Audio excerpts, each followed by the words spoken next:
Hello everyone, welcome to study tube. पढ़ेंगे इस series में आगे और करेंगे इस वीडियो में इस सीरीज का सेट नंबर 53। ये सेट नंबर 53 है और अब से इस सेट नंबर 53 से हम लोग इस सीरीज में चैप्टर वाइज करने जा रहे हैं। सवालों को चैप्टर वाइज करेंगे और जो पहला चैप्टर हम लोग स्टार्ट करेंगे वो है हीट। हीट जो है अपने आप में एक यूनिट है, चैप्टर नहीं है, यूनिट है जिसके अंदर कई सारे चैप्टर्स आते हैं।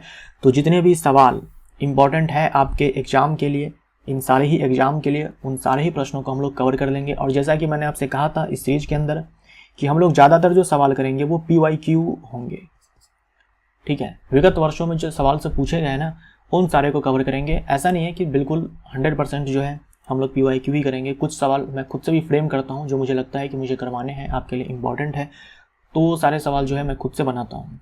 लगभग मान लो कि 80% क्वेश्चन तो ऐसे होंगे जो किसी न किसी एग्जाम में पूछे गए होंगे, ठीक है। किसी एक एग्जाम में नहीं, ऐसा नहीं है कि BPSC के एग्जाम में, किसी PCS के एग्जाम में, ऐसा नहीं है। अलग अलग एग्जामों में जो सवाल पूछे गए हैं उन सारे को हम लोग कवर करेंगे। और ऐसा देखा गया है कि एक सवाल अगर किसी एग्जाम में पूछ लिया जाता है तो वही सवाल जो है अलग अलग एग्जामों में बार बार रिपीट भी होते हैं।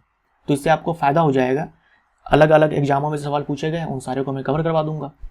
तो मान लो अगर आप BPSC की तैयारी करते हैं तो आप SSC के सवाल भी कर लोगे, CHSL के भी सवाल कर लोगे, रेलवे के अंदर अगर पूछा गया तो उनके भी सवाल आप कर लोगे। तो इससे आपको बहुत ही ज़्यादा फायदा होगा। एक सवाल एक एग्जाम में अगर पूछ दिया गया तो वही सवाल जो है कई सारे एग्जामों में रिपीट होते हैं। और प्रीवियस ईयर क्वेश्चन करने से लेवल का भी अंदाजा रहता है कि हाँ इस तरह के सवाल आते हैं। लगभग 10 से 20% सवाल हम लोग ऐसे करेंगे जो मैं आपको खुद दूंगा बना करके अपने हिसाब से, क्योंकि ऐसा भी नहीं होता है कि जो सवाल पूछे जा चुके हैं वही सवाल आएंगे आपके एग्जाम में, उसी टाइप के आएंगे।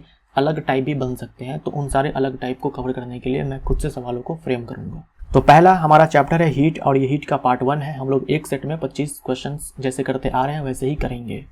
तो हीट चैप्टर के अंदर हम लोग काफ़ी सारे प्रश्नों को करेंगे और PDF डाउनलोड करने के लिए आपको पता ही है कि कहाँ जाना है।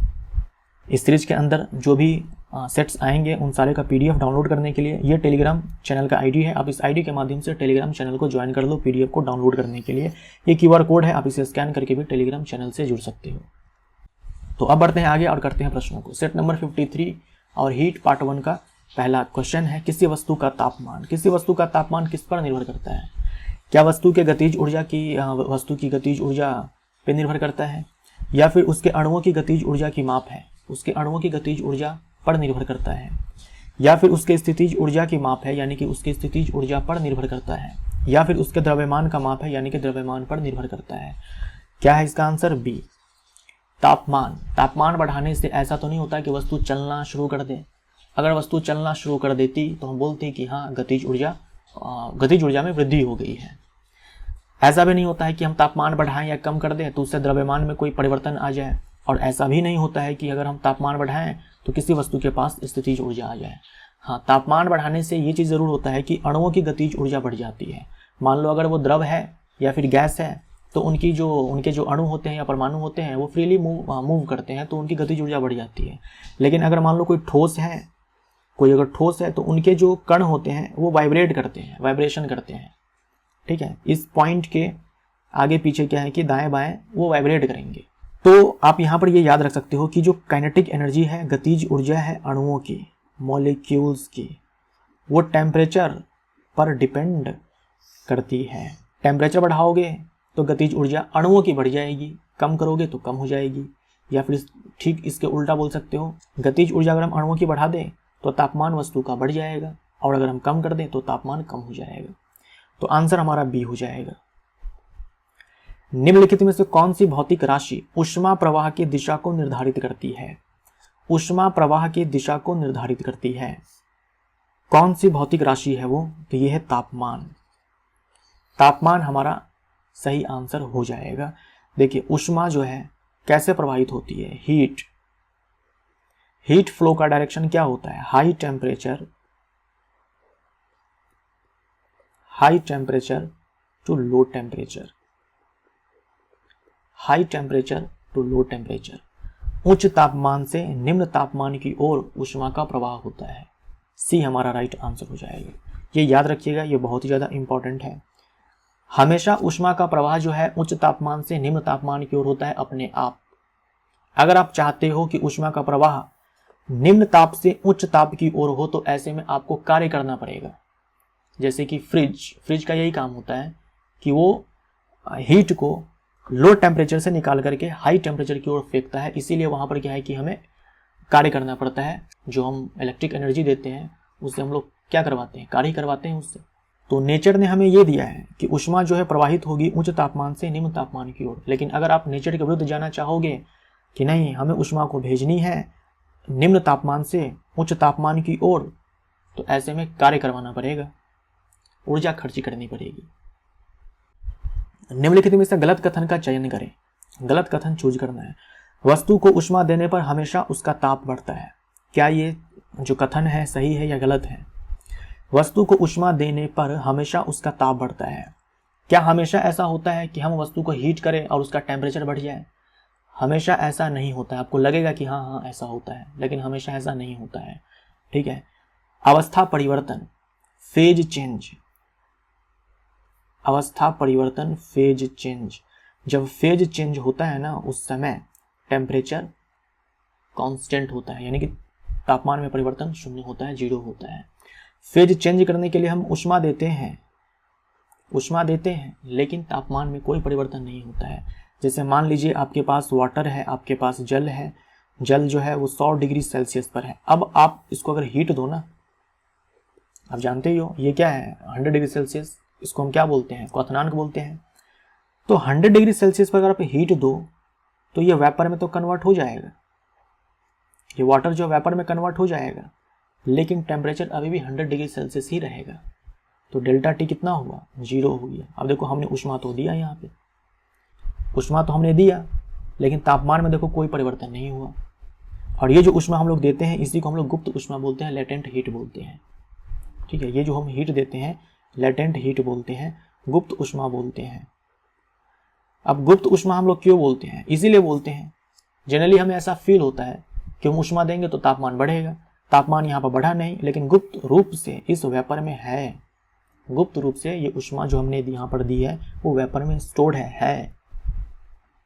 इसीलिए आपसे कभी सवाल पूछा जाए कि 100 डिग्री सेल्सियस वाटर है, 100 डिग्री सेल्सियस पर वाटर है, 100 डिग्री सेल्सियस वेपर है, किसके पास एनर्जी ज़्यादा है? तो वेपर के पास ज़्यादा है। क्यों? क्योंकि इसके पास गुप्त ऊष्मा है। तो ऐसा हमेशा नहीं होता कि हम हीट दें तो टेम्परेचर बढ़ जाए। तो ये जो विकल्प है ये गलत है, तो यही हमारा आंसर हो जाएगा। ताप की कोई अधिकतम सीमा नहीं होती है, टेम्परेचर आप किसी भी हद तक बढ़ा सकते हो, ये सही है।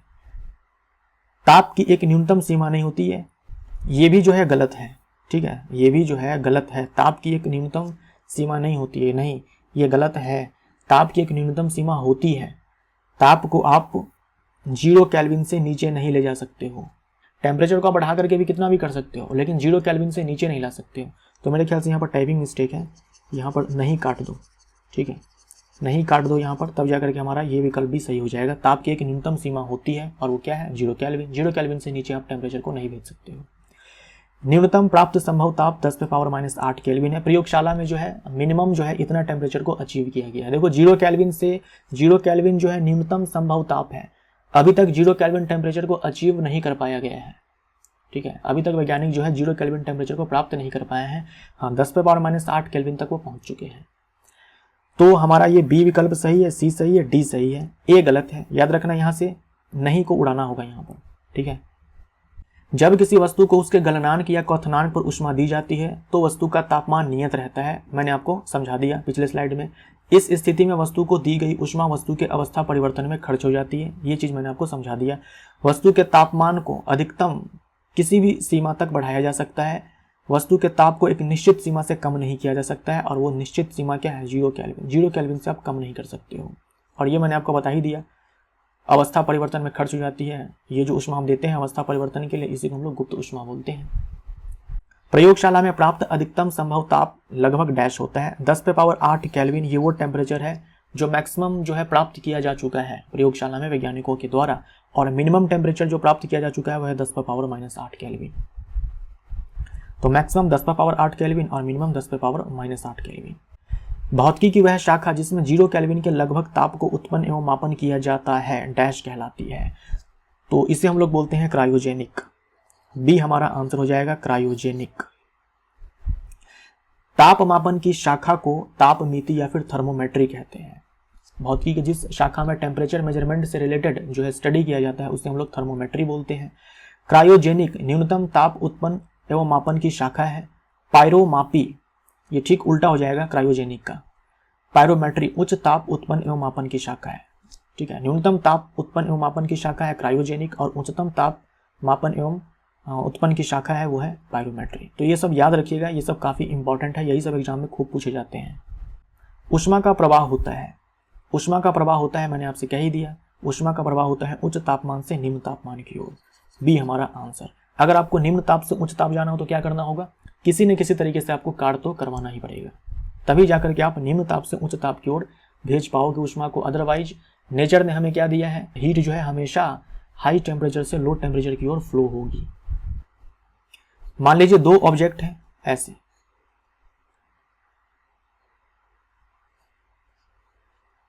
ये 50 डिग्री सेल्सियस और ये मान लो 100 डिग्री सेल्सियस पर है। इन दोनों को हमने कनेक्ट कर दिया तो हीट फ्लो किधर से किधर, सीधी सी बात है ऐसे 100 डिग्री सेल्सियस से 50 डिग्री सेल्सियस तक। लेकिन कब तक, जब तक कि इस दोनों का टेम्परेचर जो है इक्वल ना हो जाए, जब तक इस दोनों का टेम्परेचर इक्वल ना हो जाए तब तक हीट जो है फ्लो होती रहेगी। आपको ये याद है इलेक्ट्रिक करंट हम लोग क्या बोलते हैं, डेल्टा वी बाई हम लोग आर बोलते हैं, ऐसे बोलते हैं ना। ये क्या होता है डेल्टा वी, डेल्टा वी या फिर इसी को हम लोग वी बट्टे में आर लिखते हैं। ये क्या होता है, विभव में अंतर। और मैंने आपको कई बार बताया हुआ है, जब तक विभव में अंतर नहीं होगा तब तक विद्युत धारा का प्रवाह नहीं होगा। जो बैटरी होती है उसका काम यही होता है कि वो विभव में अंतर बना करके रखती है। तो जब तक विभव में अंतर नहीं होगा तब तक करंट का फ्लो नहीं होगा। वैसे ही जब तक टेम्परेचर में अंतर नहीं होगा तब तक हीट फ्लो नहीं होगा, ऐसे आपको याद रखना है। जैसे वायु उच्च दबाव से निम्न दबाव की ओर बहती है, ठीक वैसे ही उच्च तापमान से निम्न तापमान की ओर ऊष्मा का प्रवाह होता है। उच्च विभव से निम्न विभव की ओर विद्युत धारा का प्रवाह होता है। तापमान का एसआई मात्रक क्या है, तापमान का एसआई मात्रक केल्विन होता है। न्यूनतम संभव तापमान है 0 केल्विन। 0 केल्विन से आप टेम्परेचर को नीचे नहीं लेकर के जा सकते हो, और केल्विन में टेम्परेचर नेगेटिव नहीं होता है, मिनिमम 0 केल्विन होता है, इससे नीचे हम जा ही नहीं सकते हैं। तो ये चीज़ भी ध्यान में रखिएगा कि केल्विन में टेम्परेचर जो है नेगेटिव नहीं होता है। फ़ारेनहाइट में हो सकता है, डिग्री सेल्सियस में हो सकता है, लेकिन केल्विन में टेम्परेचर नेगेटिव नहीं होता है। ताप मापने वाले यंत्र को क्या कहते हैं, जिससे हम लोग टेम्परेचर को मेजर करते हैं उसे हम क्या कहते हैं, थर्मामीटर कहते हैं। तो ये हमारा आंसर। ताप मापने वाले यंत्र को थर्मामीटर कहते हैं। पायरोमीटर से अति उच्च तापमान मापा जाता है। पायरोमीटर भी एक टाइप का थर्मामीटर ही है। थर्मामीटर कई प्रकार के होते हैं, जिसमें से एक टाइप है पायरोमीटर। इससे हम लोग उच्च तापमान को मापते हैं, दूर से ही माप लेते हैं। सन का टेम्परेचर, किसी दूसरे स्टार का टेम्परेचर, किसी भट्टी का टेम्परेचर, भट्टी के अंदर का जो टेम्परेचर है उसको मापना हो तो पायरोमीटर का इस्तेमाल किया जाता है। कैलोरीमीटर एक यंत्र है जिसके मदद से वस्तु की विशिष्ट ऊष्मा, गुप्त ऊष्मा ज्ञात की जाती है। स्फिग्मोमैनोमीटर से रक्तदाब मापा जाता है। ये हमारा आंसर। सूर्य और तारों का तापमान को मापा जाता है, किससे मापा जाएगा, विकिरण थर्मामीटर। इसी को पायरोमीटर भी बोलते हैं, ठीक है। रेडिएशन से, अब देखो सन का टेम्परेचर कैसे मापा जाएगा, सन पे चढ़ करके तो मापता नहीं है ना कोई। सन से आने वाली जो रेडिएशन होती है उसी के थ्रू मापा जाता है। जो विकिरण आती है उसकी जो तरंगदैर्घ्य होती है और उसका जो तापमान होता है उसमें संबंध होता है। उन संबंधों के आधार पर जो है सूर्य और तारों का जो है टेम्परेचर मेजर कर लिया जाता है। ऊष्मा का सीजीएस मात्रक क्या है, ऊष्मा का एसआई मात्रक तो जूल है, ये एसआई मात्रक है, और सीजीएस मात्रक कैलोरी है। टेम्परेचर का एसआई मात्रक केल्विन है। मानव शरीर का सामान्य तापमान कितना होता है, ह्यूमन बॉडी का नॉर्मल टेम्परेचर कितना होता है, 310 केल्विन। इसी को हम लोग 98.6 डिग्री फ़ारेनहाइट बोल सकते हैं, 37 डिग्री सेल्सियस बोल सकते हैं। तो उपर्युक्त सभी। वह ताप बिंदु जिस पर ठोस, द्रव और गैसीय अवस्थाएं एक साथ रह सकती है कहलाता है। जिस टेम्परेचर पर कोई भी वस्तु अपने ठोस अवस्था, द्रव अवस्था, गैस अवस्था, तीनों ही अवस्थाओं में हो, उस टेम्परेचर को हम लोग ट्रिपल पॉइंट टेम्परेचर बोलते हैं, और उस प्रेशर को हम लोग ट्रिपल पॉइंट प्रेशर बोलते हैं। तो उसे हम लोग ट्रिपल पॉइंट बोलते हैं, त्रिक बिंदु बोलते हैं। जैसे हम लोग वाटर की अगर बात करें, जल की अगर हम बात करें, तो देखो सॉलिड फेज, लिक्विड फेज और वेपर फेज, यानी कि जो जल है वो बर्फ के रूप में भी होगा, पानी के रूप में भी होगा और भाप के रूप में भी होगा। वो कौन सा टेम्परेचर है? तो वो टेम्परेचर जो है वो है 0.01 डिग्री सेल्सियस। ठीक है, ये जो टेम्परेचर है ये है 0.01 डिग्री सेल्सियस। और प्रेशर क्या है? ये 611.73 पास्कल। ठीक है, ये जो प्रेशर आएगा यहाँ पर ये आएगा 611.73 पास्कल। अभी हमारे चारों तरफ जो वायुमंडलीय दाब है वो 1 एटीएम है, यानी कि 10 पे पावर 5 पास्कल, लगभग 1.01 into 10 to the power 5 pascal होता है। 1 एटीएम बराबर क्या होता है? 1.01 into 10 to the power 5 pascal. तो इस प्रेशर पे, इस दाब पर, इस वायुमंडलीय दाब पर यह पॉसिबल नहीं है कि जल जो है अपने तीनों ही अवस्थाओं में मिले हमें। कौन से वायुमंडलीय दाब पर पॉसिबल है? इस वाले वायुमंडलीय दाब पर पॉसिबल है, 611.73। और टेम्परेचर कौन सा होगा उस समय? ये होगा 0.01 डिग्री सेल्सियस। तो ये दोनों पॉइंट्स आपको याद रखने हैं। ट्रिपल पॉइंट टेम्परेचर भी याद रखना है, 0.01 डिग्री सेल्सियस, और प्रेशर भी याद रखना है।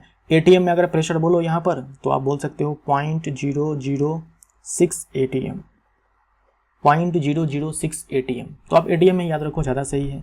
0.006 एटीएम ट्रिपल पॉइंट प्रेशर हो जाएगा और 0.01 डिग्री सेल्सियस ये ट्रिपल पॉइंट टेम्परेचर हो जाएगा। किसके लिए? वाटर के लिए। ताप के निम्नलिखित में से किस पैमाने में ऋणात्मक मान नहीं होता है? मैंने आपसे कहा कि केल्विन में टेम्परेचर नेगेटिव नहीं मिलेगा। सेल्सियस में मिल जाएगा, फ़ारेनहाइट में मिल जाएगा और रिमर में भी मिल जाएगा।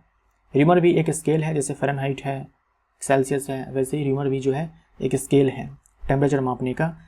केल्विन में नहीं मिलेगा। क्यों? क्योंकि न्यूनतम संभव ताप केल्विन में 0 केल्विन है, इससे नीचे पॉसिबल ही नहीं है, और ना ही वैज्ञानिक आज तक अचीव कर पाए हैं इस टेम्परेचर को भी। तो इससे नीचे का तो बात ही छोड़ दो आप।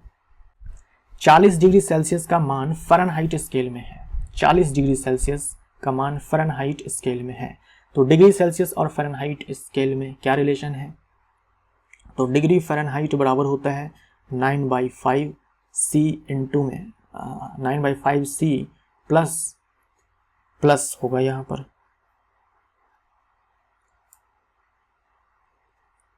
+32।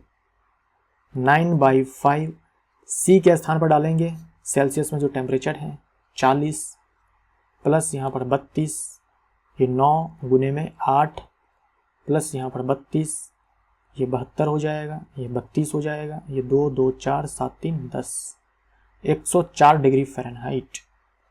104 डिग्री फ़ारेनहाइट ये हमारा आंसर। इस बार डिग्री फ़ारेनहाइट में हमें टेम्परेचर दिया हुआ है तो सेल्सियस में कन्वर्ट करना है। ये जो शब्द है डिग्री, ये हम लोग सेल्सियस के साथ लगाते हैं, फ़ारेनहाइट के साथ लगाते हैं, केल्विन के साथ नहीं लगाते हैं, ये याद रखिएगा। तो फिर से हम लोग फॉर्मूला लगाएंगे। Degree Fahrenheit is equal to 9/5 C + 32 degree. इस बार हमें ये 200 दे रखा है, तो ये 9/5 C + 32 डिग्री हो जाएगा। 9/5 C इज इक्वल टू 200 - 32 हो जाएगा, और ये बराबर हो जाएगा कितना? 168। 9C is equal to 5 into 168, C is equal to 5 into 168 divided by 9। Solve करने पर आप इसको सॉल्व करिएगा, 93.3 डिग्री सेल्सियस आएगा। C हमारा आंसर आएगा। ये एग्जाम में पूछा हुआ सवाल है, ये भी एग्जाम का पूछा हुआ सवाल है, वो भी PCS के एग्जाम में। किस तापमान पर सेल्सियस और फ़ारेनहाइट पैमाने मेल खाते हैं? ये सवाल इतना बार रिपीट हो चुका है अलग अलग एग्जामों में, मैं क्या बताऊँ आपको, बहुत बार ये सवाल पूछा जा चुका है। किस तापमान पर सेल्सियस और फ़ारेनहाइट दोनों आपस में बराबर होते हैं? -40 डिग्री हमारा आंसर हो जाएगा। आप इसको निकाल भी सकते हो, आप जो है इसको आप निकाल भी सकते हो। जैसे degree Fahrenheit is equal to 9/5 C + 32 degree. हमसे कहा जा रहा है कौन सा तापमान होगा जिसके लिए F बराबर C हो जाए। F बराबर क्या हो जाए? C हो जाए। तो हम क्या करते हैं, एक को कन्वर्ट कर देते हैं दूसरे में, F के स्थान पर हम लोग C डाल देते हैं, या फिर आप ये भी कर सकते हो कि C के स्थान पर यहाँ पर आप F डाल दो। तो मैं यहाँ पर C ले लेता हूँ, तो 9/5 C + 32 डिग्री, यहाँ से C -9/5c is equal to 32 degree हो जाएगा। यहाँ से 5c minus 9c divided by 5 बराबर 32 डिग्री। यहाँ से -4c इज इक्वल टू, ये हो जाएगा 5 दूनी में 10, 5 तिहाई 15 और 1 16। c is equal to -40 degree. देखो c बराबर कितना आया -40 डिग्री और c बराबर f है, यानी कि f भी हमारा -40 डिग्री, तो -40 डिग्री, ये याद रखिएगा। किस बिंदु पर फ़ारेनहाइट तापक्रम सेंटीग्रेड तापक्रम का 2 गुना होता है? कौन से तापमान पर फ़ारेनहाइट तापक्रम सेंटीग्रेड तापक्रम का 2 गुना होता है? क्या बोल रखा है कि जो f है वो बराबर 2c है। अभी हम लोगों ने एक सवाल देखा जहां f is equal to c था, यहाँ f is equal to 2c है। तो बताओ टेम्परेचर क्या होगा, सेल्सियस में बताओ कि क्या होगा। तो फिर से हम लोग यही फॉर्मूला लगाएंगे 9/5c प्लस 32। अब देखो हमें c चाहिए तो f के स्थान पर हम लोग 2c डाल देंगे। यहाँ पर 2c 9/5c प्लस 32, यहाँ पर होगा 2c minus 9c/5 is equal to 32। यहाँ से 10c माइनस 9c 1c हो जाएगा, यानी कि c/5, c is equal to 160 degree Celsius. तो 160 हमारा आंसर। तो फ़ारेनहाइट में क्या हो जाएगा मान हमारा 320 डिग्री फ़ारेनहाइट में। तो ये सवाल भी एग्जाम का पूछा हुआ है। परम शून्य ताप क्या है? सबसे पहले परम ताप क्या होता है? परम ताप, इसे हम लोग इंग्लिश में बोलते हैं एब्सोल्यूट टेम्परेचर। एब्सोल्यूट टेम्परेचर, कोई भी टेम्परेचर जो केल्विन में दिया हो उसी को हम लोग परम ताप बोलते हैं। तो परम शून्य ताप क्या हो जाएगा 0 केल्विन। 0 केल्विन, कोई भी टेम्परेचर जो केल्विन में दिया हो उसे हम लोग परम ताप बोलेंगे। और परम शून्य ताप मतलब 0 केल्विन, और 0 केल्विन ये वो टेम्परेचर है जिसके नीचे कोई दूसरा टेम्परेचर पॉसिबल ही नहीं है, न्यूनतम संभवता। तो किसी भी तापमान पैमाने का आरंभिक बिंदु नहीं, सैद्धांतिक रूप से न्यूनतम संभव तापमान भी हमारा आंसर। यदि हवा का तापमान बढ़ता है तो उसके जलवाष्प ग्रहण करने की क्षमता, यदि हवा का तापमान बढ़ता है, एयर का टेम्परेचर बढ़ता है, तो जलवाष्प ग्रहण करने की क्षमता बढ़ती है, भी हमारा आंसर हो जाएगा। अगर हवा का तापमान बढ़ता है तो हवा ड्राई हो जाएगी ना, जो वायु है वो तो ड्राई हो जाएगी। अगर ड्राई हो जाएगी तो उसमें जलवाष्प को ग्रहण करने की क्षमता जो है बढ़ जाएगी। जब पानी में नमक जैसी अशुद्धि को मिलाया जाता है तब क्या होता है? पानी में नमक जैसी अशुद्धि को मिलाया जाता है, ये पानी है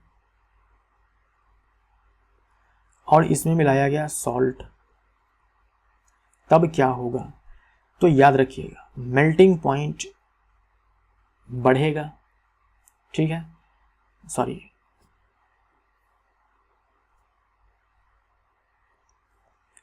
मेल्टिंग पॉइंट घटेगा, बॉइलिंग पॉइंट बढ़ेगा। मेल्टिंग पॉइंट बोल दे या फिर बोल दे आपको फ्रीजिंग पॉइंट, जमाव बिंदु या फिर हिमांक घटेगा। ये याद रखिएगा, बहुत बहुत बहुत ज़्यादा इम्पॉर्टेंट ये क्वेश्चन है। इसका क्वथनांक बढ़ता है, ए हमारा आंसर। इसका क्वथनांक घटता है, नहीं होगा। इसका गलनांक बढ़ता है, नहीं होगा। नमक जैसी अशुद्धि मिलाने से जल का क्वथनांक तो बढ़ता है लेकिन गलनांक और हिमांक घटता है। पानी का क्वथनांक होता कितना है? 1 ATM पर, 1 वायुमंडलीय दाब पर पानी का क्वथनांक होता है 100 डिग्री सेल्सियस, और मेल्टिंग पॉइंट बराबर होता है फ्रीजिंग पॉइंट के, पानी के केस में 0 डिग्री सेल्सियस।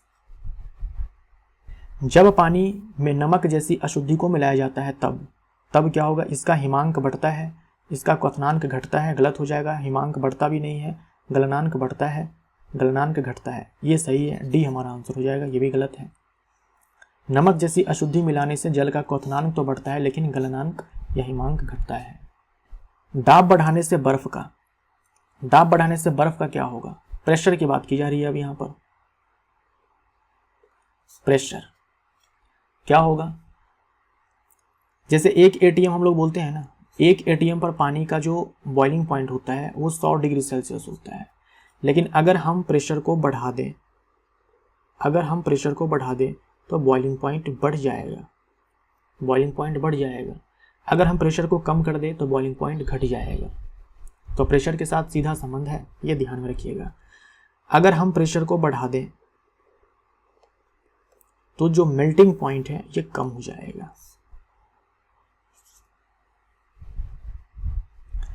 दाब बढ़ाने से बर्फ का गलनांक घटता है, दाब बढ़ाने से जल का क्वथनांक बढ़ता है। तो बर्फ के बारे में पूछा जाता है ज़्यादातर कि अगर हम बर्फ पर दबाव बढ़ाएं तो बताओ गलनांक बढ़ेगा या कम हो जाएगा, तो घटता है। तो दाब बढ़ाने से बर्फ का गलनांक या जमाव बिंदु घटता है। प्रेशर कुकर में खाना जल्दी बनता है। प्रेशर कुकर में खाना जल्दी क्यों बनता है?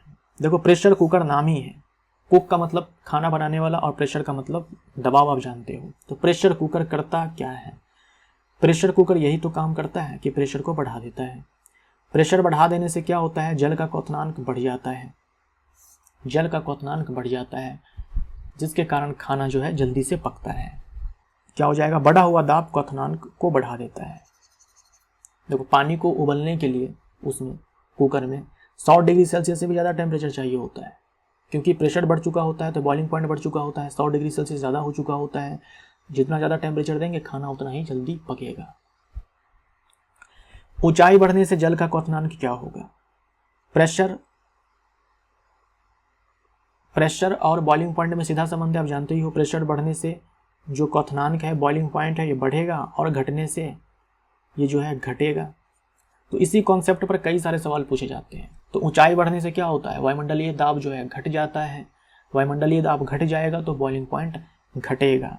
और यही कारण है कि ऊंचाइयों पर जाने से, हिल स्टेशन पे, पहाड़ों पे जाने से जो खाना है वो देर से पकता है, क्योंकि वायुमंडलीय दाब कम हो चुका होता है, बॉइलिंग पॉइंट कम हो चुका होता है।